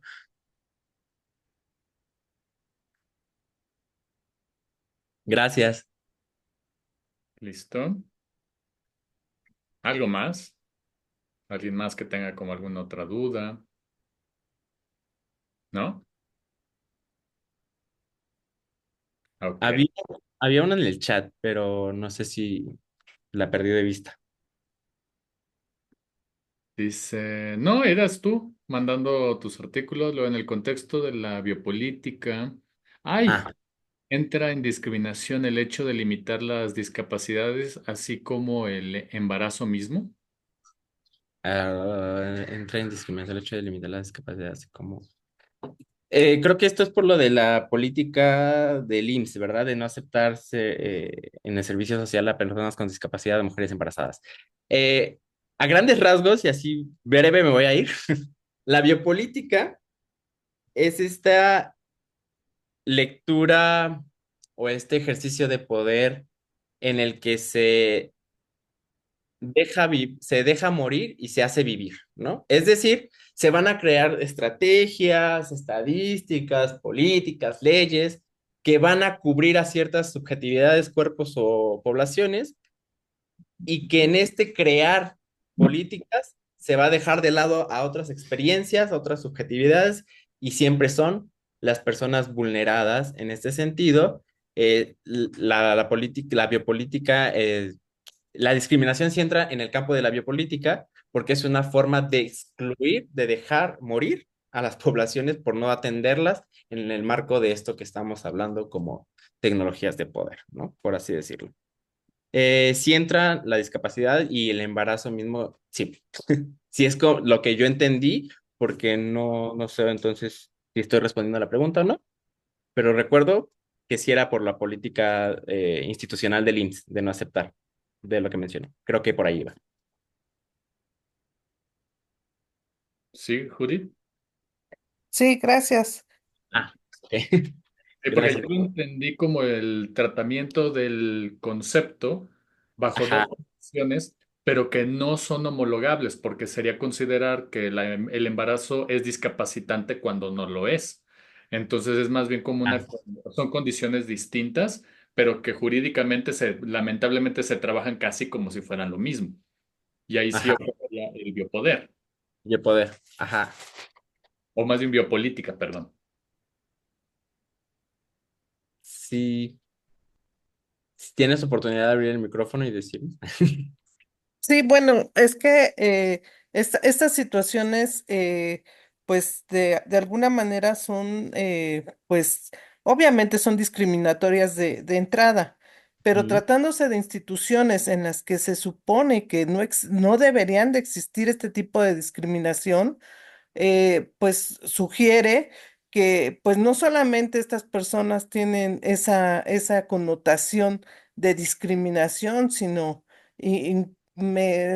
no sé, me parece que entonces ya no solamente las personas que quieren acceder a estos servicios, sino el personal mismo tiene y ya repercute en pues en su entorno personal este tipo de situaciones. Y si eso, pues eso, si eso repercute en el personal mismo, no me puedo imaginar cómo sea en los servicios ya básicos, ¿no? ujú. Sí, sí, sí. Ok. Sí, algo que también es importante, pues, mencionar o hacer relevante de esto es que justo, aunque las instituciones, pues sí tengan este speech de los derechos humanos y todo eso, muchas veces recordemos que también las instituciones juegan un campo regulador de las subjetividades a través del poder, ¿no? Es decir, van a producir también ciertas subjetividades y no, y por eso es que vemos, por ejemplo, en el campo de lo médico, que los médicos todavía tienen esta autorización moral, por así decirlo, de ejercer violencia, ¿no? Desde su saber. Entonces, sí, no creer como que las instituciones están exentas de este tipo de relaciones, aunque exista el marco de los derechos humanos, ¿verdad? Pues sí, gracias. Sí, a ti. Ah, Yutzil tiene otra pregunta. Ajá.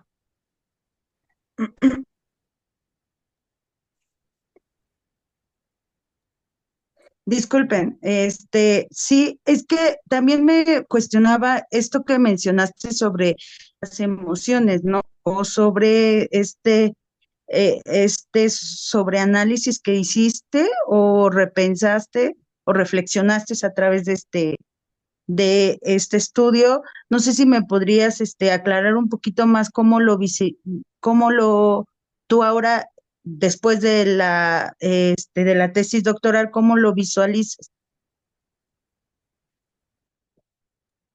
Sí, pues lo que dicen muchas autoras feministas, entre ellas, pues, Sara Met, pero hay más, que durante mucho tiempo el papel de las emociones en la investigación era considerado como, eh, como son emociones, es subjetivo y se queda en el campo de no importante, o como es algo psicológico, pues es muy personal, es muy individual. Entonces, lo importante de aquí de destacarlo en el proceso de las resistencias fue que, pues, los procesos emocionales, al igual que los narrativos, sirven como base,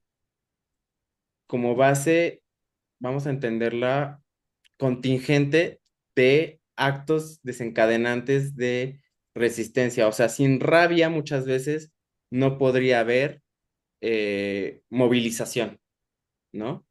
No podría haber unión, no podría haber esta conciencia tal vez de que se están violentando ciertos derechos humanos. Entonces, las emociones, como han sido quitadas del papel de la razón, aquí más bien son como estos elaboradores de agencia de subjetividad política, ¿no? De creadores de subjetividad política. Entonces, son muy relevantes en la investigación, sí o sí, ¿no? Por ahí lo quería destacar sobre el uso de las emociones. Gracias. ¿A ti?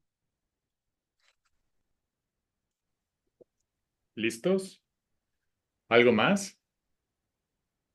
Porque yo particularmente tengo algunas dudas, sobre todo porque me han estado dando duro y dale con el tema.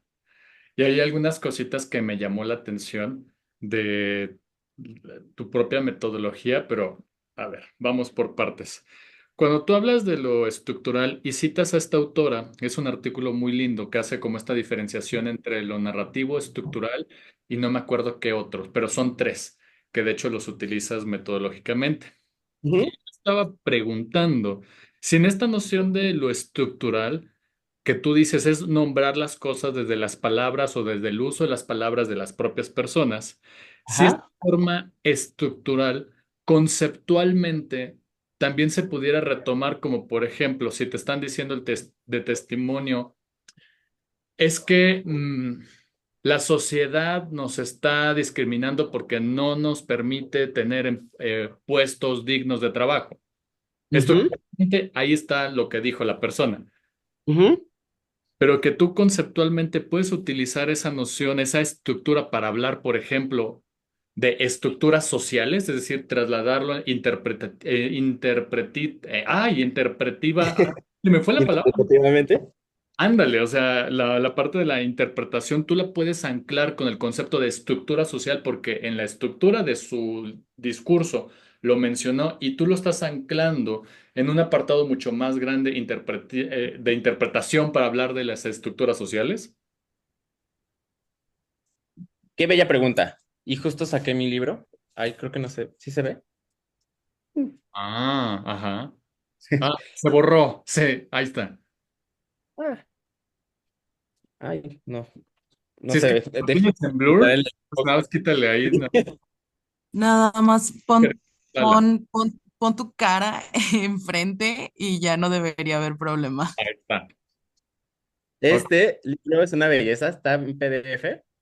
Ah, mándamelo, porfis. Eh, a ver, por eso utilicé tres formas de análisis narrativo, Ajá. que fue el estructural, Ajá. interpretativo y el otro ya se me fue. Ajá, Déjame sí, voy.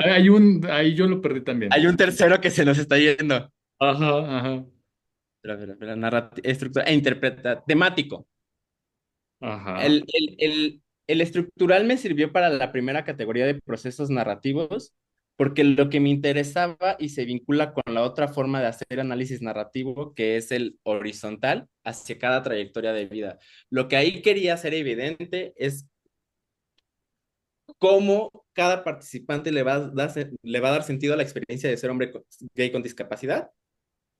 Y estructural lo utilizamos más para la presentación de los participantes.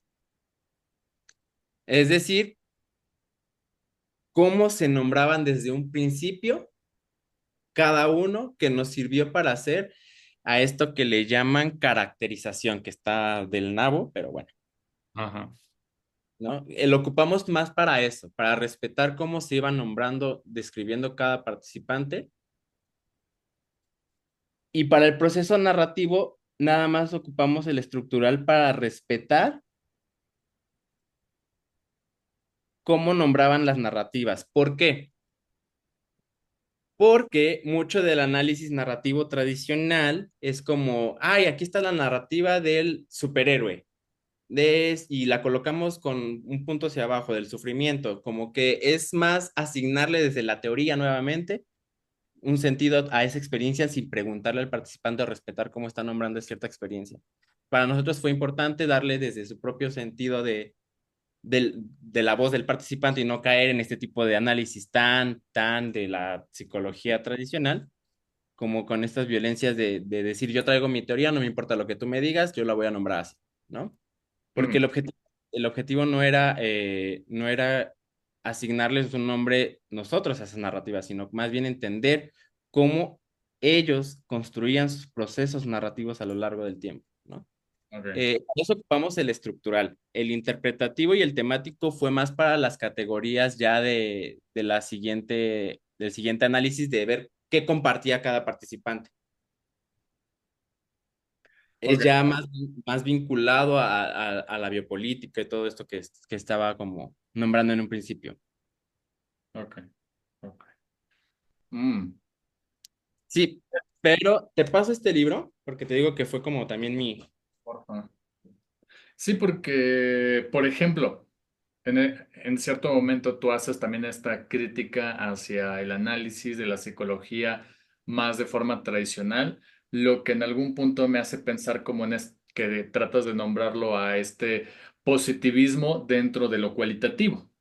Ujú. Tenía como, también yo trataba de poner categoría y cada que aparecía la palabra, palo, todo el tiempo, no, eso es positivismo. Y entonces yo decía, bueno, narración, bueno, es que este otro. Y entonces me costó muchísimo trabajo. Ahorita ni me acuerdo qué palabra utilicé, o sea, ya está súper censurado en mi cabeza, pero en tu estudio que trataste de seguir como esta lógica, evidentemente, y que se notan muchos elementos, ¿no? De un pensamiento crítico y evidentemente feminista en la forma de hacer investigación, ¿cómo argumentas el uso de la categoría, o de la misma palabra categoría, ¿no? Ajá. ¿Cómo argumento el uso de la palabra categoría? Ajá, si es el que están utilizando en el positivismo dentro de la articulación cualitativa. Ah, caray. A ver, barajémela más despacio. Sí, por ejemplo, una de las críticas que todo el tiempo me estuvieron señalando a mí es de que si estaba planteándome desde estudios críticos de género y feministas, el uso dentro de lo cualitativo tendría que cambiar y uno de los cambios era eliminar la noción de categoría porque supondría que yo la estoy implementando, que hay una separación entre el discurso de las personas y la imposición de un concepto. Y entonces así un montón de cosas me empezaron a decir y yo dije, ok, entonces no sé qué usar. Ajá. Sí que ni me acuerdo qué utilicé, pero que estaba prohibidísimo la palabra categoría. Y entonces mi pregunta era cómo tú lo defendiste o si hubo esa discusión con tu comité. No hubo la discusión, pero justo se me hace extraño Ya sé. que te hagan ese señalamiento, porque desde la filosofía de la ciencia el uso de categorías no es necesariamente como esto que lo planteamos, sino más bien como esta noción general y abstracta para reconocer y nombrar ciertos procesos narrativos sociales. Es que no podemos usar algo que no sea justo. La categoría es eso que se va creando incluso socialmente, ¿no? Entonces, quitarle nombre de categoría, ay, no sé. Por eso me la pusieron muy difícil. O sea, Sí. porque tuve que utilizar algo así como narraciones o reducto narrativo. No, la verdad ni me acuerdo pero es que esa era la pregunta insidiosa todo el tiempo de que es que categoría es más bien desde un pensamiento positivista, cualitativo, en el cual estás segmentando y tu participación no se está viendo ahí, ni hace un montón de argumentos, ¿no? Ujú, ujú. Pero al menos te escucho y por lo menos ya tengo mayores defensas al respecto, ¿no? De agarrar y decir, es que de verdad no, desde la construcción de la metodología, desde Sarah Harding, cómo uno lo va justificando, ¿no? Porque en tu apartado me gustó mucho y por eso también me dio como mucha luz de cómo la parte de la metodología la vas argumentando, desde dónde te estás situando, desde dónde vas a estar trabajando muchas cosas, para ya después a aplicarte el método y evidentemente ya ir segregando las herramientas y demás, ¿no? Entonces, un poco le he seguido así y entonces aparece esta parte que, pero es que categoría es Sí, Oye, qué interesante, ¿no? A mí no me pasó eso. o sea, como para preguntarle a Shibón Sí, cómo sí, hacerle. ¿no? Ok, o sea, porque esa era mi duda, porque lo estás implementando, estás hablando de categoría, pero estás posicionado desde otro lugar, entonces hay como ciertas contradicciones, pero también argumentos en defensa, porque pues está diciendo Sandra Harding, no hay un método feminista, es como tú lo transformas y cómo tú visibilizas procesos de opresión. Ajá. Entonces eso me pareció como interesante, como traerlo a la discusión. Pero justo me parece como raro, porque una categoría está dotada de sentido social.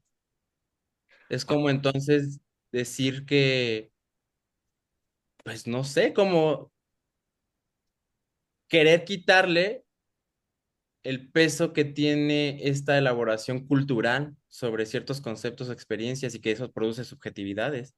Porque de hecho Shibon lo dice en algún video, que el género es la masculinidad y la feminidad, perdón, son categorías que se habitan Sí, claro, y está utilizando la palabra categoría.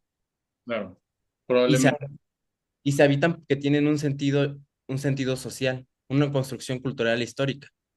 Entonces, quitar el uso de categorías quería como, a ver, espérame, entonces estás deshistorizando, ¿no? Y sería peligroso, justo el feminismo lo dice, ¿no? Algo peligroso de hacer conocimiento es deshistorizar.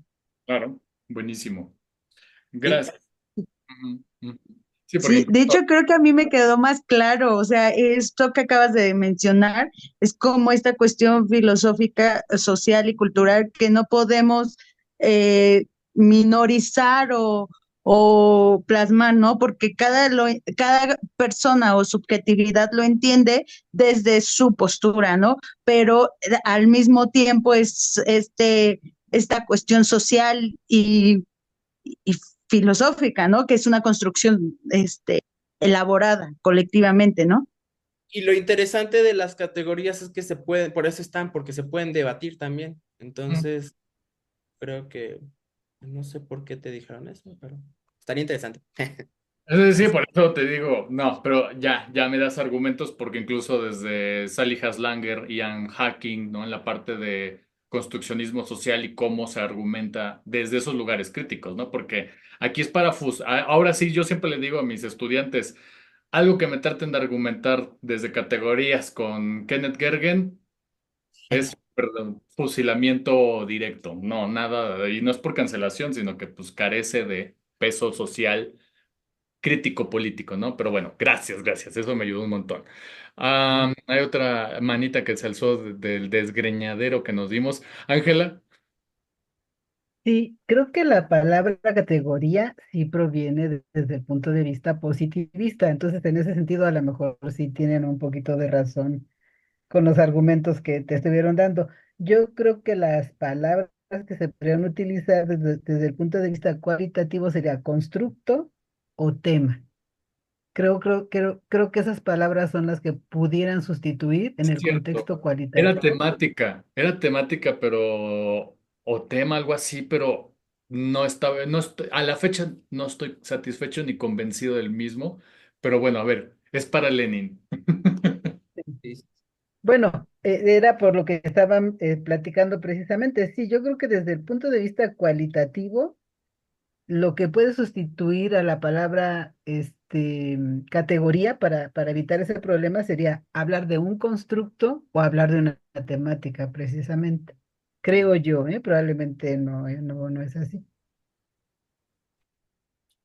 Un constructo o una temática. Si es que no. Me sigue sonando problemático porque aunque sea positivista hay que entender también que en filosofía de la ciencia y en filosofía las categorías son estas construcciones abstractas, ¿no? Entonces, ay, todavía me suena muy complejo querer como buscarle el hilo negro cuando también nos han dicho desde este tipo de investigaciones que el hecho de que usemos ciertos conceptos no quiere decir que le podamos dar una torcedura a ese discurso, otra forma de emplearlo entre las investigaciones. Pero bueno, voy a buscar el texto que tenía sobre filosofía de la ciencia, porque ahí habla sobre categoría, sustancia y no sé qué tanto, que me gustaba mucho. Va. para poder ver si puede ir por ahí. Porque justo cuando Shibon dijo eso de que masculinidad y feminidad era una categoría que se habita, entonces desde ahí me surgió esta curiosidad con el término de categoría. Pero voy a buscarlo. También hay una discusión ahí bien interesante que incluso Bárbara Biglia lo aborda, ¿no? Que uno trata de supuestamente ser tan transparente en todo el proceso de investigación que termina siendo contradictorio y paradójico. O sea, claro que se logra, digamos, visibilizar muchas cosas, pero otras incluso para el mismo investigador, investigadora, todavía no quedan totalmente estructuradas. Entonces, creo que mi argumento lo voy a situar desde esto que tú mencionas porque me hace mayor sentido y no es porque me caigas bien, no es una condición moral, sino que tiene que ver con una cuestión de cómo se formula el argumento y buscar precisamente cómo defenderlo en caso que salga, porque estoy súper seguro que en algún momento va a aparecer y Ujú. pues nada, o sea, por eso me parece fundamental siempre recordar a Sandra Harding, porque es que no es un método, o sea, diferente a otro, sino que más bien cómo tú lo estás empleando y desde dónde estás situando las herramientas y para qué estás haciendo, de qué manera visibilizas, y nada más para contar hombres y mujeres o contar personas de la diversidad sexual, entonces no tiene nada de feminista. Y que ahí Ujú. este rollo, un poquito que me parece como divertido, no me cae tan bien ya esta mujer, ¿verdad? Pero bueno, esta Celia Moros que dice es que eso ya es perspectiva de Genaro. No tiene nada que ver con el género, sino que de Genaro, ¿no? Un señor que se posicionó y utilizó el género como se le da la gana, ¿no? Entonces, pero bueno, si ahí tienes el texto, te lo voy a agradecer un montón. Sí, lo estoy buscando aquí en mi desorden que tengo de mi escritorio. Ah, ya sé, nos pasa. A mí se me murió una computadora por tanto pinche archivo que tengo ahí guardado y dije, no, pues ni cómo salvarla a la pobre. Yo mismo la maté. Ya sé, pero Bueno, si lo encuentro, te lo mando. en lo que lo encuentras y me lo mandas, yo creo que ya sería propio ir cerrando. La verdad te agradezco un montón porque este tipo de seminarios buscan generar como este tipo de debates que yo creo que son fuera de lo acartonado, fuera de buscar nuevamente memorizarse conceptos, porque típicamente cuando hablamos de un curso de género, pues es siempre, y sí, es necesario tener los conceptos iniciales, pero que lamentablemente se queda en eso, ¿no? Memorícenlos y ustedes sabrán cómo carambas lo acomodan en la vida. Y cuando tú ya estás viendo procesos de investigación, pues lo materializas, ¿no? Lo encarnas las dudas, encarnas estas discusiones, encarnas que las tutoras que nos vienen guiando también tienen como ahí sus cosas misteriosas, sus currículums ocultos, ¿no? Y que uno no sabe ni por dónde interpretarlo también, incluso por eso mi mente me andaba censurando la palabra interpretativo, ¿no? Entonces, bueno, nos va a pasar siempre y acá la cuestión es saber cómo argumentar. Y argumentar implica, desde filosofía de la ciencia, bien que lo menciona Lenin, es esta parte de también buscar las hipótesis que tienen que ver con una hipótesis rival, que no es igual hipótesis de trabajo, hipótesis nula. No, ahí sí es totalmente positivismo. Tiene que ver con cómo tú generas, construyes el argumento contrario a lo otro. ¿No? Porque así vas creciendo, ahí vas conociendo ambas partes y es una cosa súper rica. En algún momento les platicaba, ¿no? Que a mí me parecía fascinante los argumentos del feminismo liberal y luego del feminismo abolicionista. Y entonces, cómo de alguna manera eso es un ejemplo de cómo tú vas conociendo las hipótesis rivales que tienen conexiones políticas y tienen conexiones precisamente conceptuales y demás, ¿no? Entonces, bueno. Gracias, Lenin. Como siempre, es un encanto escucharte. A Y usted. y yo te haré llegar tu constancia, porque no me da la vida en este momento mandártelas inmediatamente, pero te la voy a mandar. Pues nada, les agradezco un montón. Acá ya hay un montón de cositas. Ay, Ángela, nos diste toda una cátedra acá, en mi opinión, niveles diferentes de estructura, planteamientos de lenguaje, es estructural. Ok. No, Bueno, creo que ya no viene al caso, ya con las aclaraciones que hicieron ustedes, ya no. No, yo pensé más bien en un análisis del lenguaje y que a lo mejor él había tomado algo así como hablar de la estructura en términos, y que no sé si había tomado como base cómo hablar de la estructura del lenguaje, pero ya con todo lo que se mencionó ahorita ya no tendría ningún caso. Vale. No, te agradezco aún así muchísimo el comentario. Ya no nos da la vida, pero te lo agradezco un montón. Igual lo abordamos la siguiente semana. Y nada más ya para cerrar, ¿es este el texto que me compartes, la materia como categoría filosófica? Sí, Ah, buenísimo. se hace todo un debate sobre las categorías. ¿Qué onda? Buenísimo. Ok, listo. Pues muchísimas gracias, Lenny, nuevamente. Y pues ya, con esto Gracias terminamos. a todos, un gusto. Bye. Nos Gracias. Cuídense mucho. Muchas gracias. Gracias, cuídense, bye. Hasta luego.